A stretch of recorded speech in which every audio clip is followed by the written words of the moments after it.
Adam Noble-Forcey here for Seconds Out. Delighted to be joined with Ben Davison here in Glasgow for the Josh Taylor Catterall press conference. How are you, Ben? Yeah, all good, thanks, you. Yeah, not bad. Good to be in rainy Glasgow at the moment. Big fight on Saturday. What's your initial thoughts from the press conference? Josh seemed a little bit angry at the end. There was the C word came out, things like that. I saw you laugh at that. How do you deal with that as a trainer? Is that a good thing or a bad thing to see that coming up? Josh is known for the hank, as they say. But look, Josh knows what he needs to do. You know, there's expectations that really for this to be a blowout, but yeah, that's not the case. You know, Jack's here as a mandatory challenger, and he poses his own threats that Josh needs to be aware of, and he is aware of. So for me, I think it's important that Josh is patient, smart in his transitions through distance. You know, they're banking on Josh being a bit too hot-headed, a bit too reckless, a bit too eager to impress. Yeah. And bringing him onto something that way. But, you know, it's something that we've stressed to Josh to make sure that you know, you don't fall in and create a scenario for them that they've been drilling and been working on. And Josh is good enough to make sure that doesn't happen. I think as the fight goes on, you know, a gradual breakdown of Jack Catterall, then he can start really going through the gears and turning the heat up. Yeah, well, you say he's very good. The belts I can see right now, obviously, are an example of that. How good do you think Josh is in the world at the moment? I was talking to my friend the other day. I think he's like right up there in the top 2 or 3 personally. How long have you been working with him now? Three fights? This is the 3rd fight, yeah. This is the 3rd fight. So how good, you know, in terms of the top 10 pound for pound, how high do you put him in there? It's hard to say. I'm not a big advocate of the pound for pound category because I think that it can be interpreted in ways. Is it who's done the most going through the weights, or, you know, someone like Josh who's been so dominant in a single weight?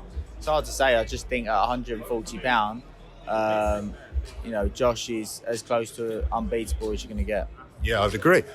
So it's quite interesting what you were saying about 3 fights. You had 1 fight in Vegas, yeah? 1 fight behind closed doors with Apinyon Kongsong, IBF mandatory defence.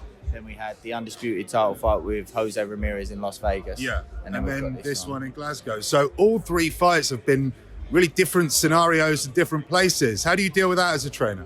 Yeah, of course. Look, actually, we went into the Kongsong fight with, there was a similar, this is supposed to be a blowout. But Kongsong posed threats and was a real devastating puncher, which was something that, again, we stressed to Josh.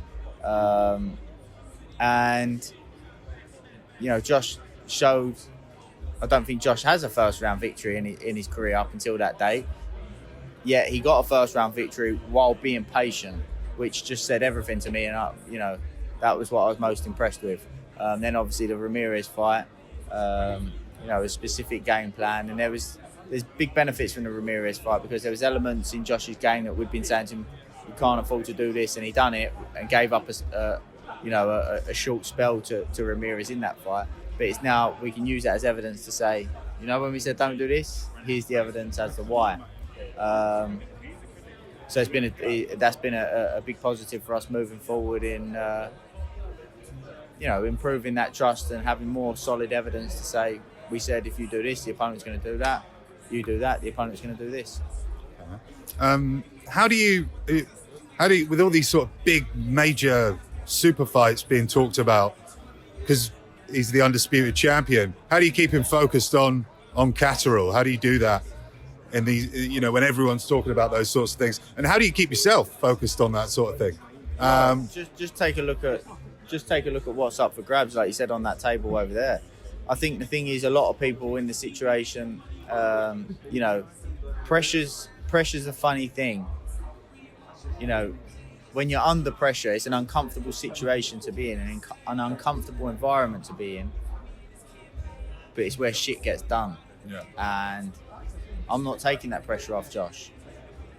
You know, I'm helping him understand that that's what's going to make him perform on Saturday. Be easy for me to start blowing smoke up his arse. You're levels above Catterall. You're this, you're that. Yeah.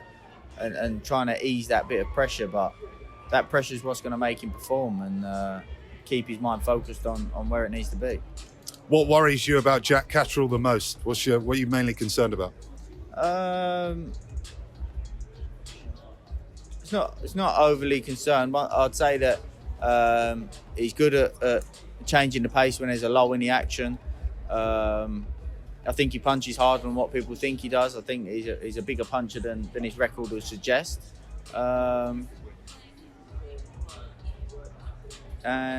no, I know that Jamie Moore and Nigel Travis will have a solid game plan going into the fight. So they're all things that we have to be aware of and things that we are aware of, and hurdles that we've made sure that we're prepared to overcome. Okay, mate, brilliant. Final question. We're going to talk about another fight very quickly, Fury versus Whyte. There's been some talk that apparently you should be the trainer again of Tyson Fury. What do you think about that? It's hard for me to talk on. They've had great success with the 2 victories with Deontay Wilder. But it's an entertaining fight, it's an interesting one. It's hard to say how I think that Tyson's going to go about it.